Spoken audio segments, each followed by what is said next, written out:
Why do you think so many Christians, when they're asked questions, or even when they're trying to initiate the conversation with the gospel, get so defensive with atheists or critics? Why do we feel so wrapped up tight and get defensive about stuff when we know the truth?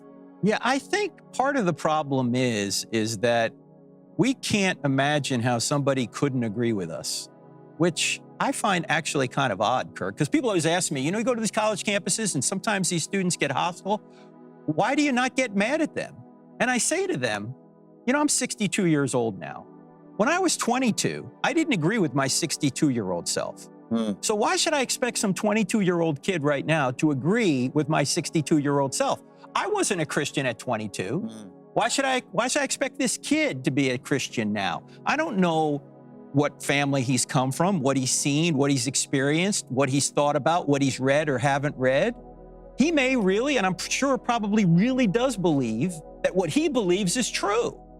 So I shouldn't expect him to agree with me. Yeah. And I remember Paul saying that God treated me with grace even though I was an insolent and arrogant man at one point. And I think we need to remember that. When we're talking to people, we shouldn't expect them to agree with us.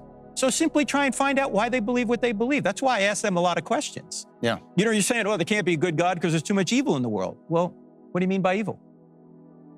Tell me what evil is.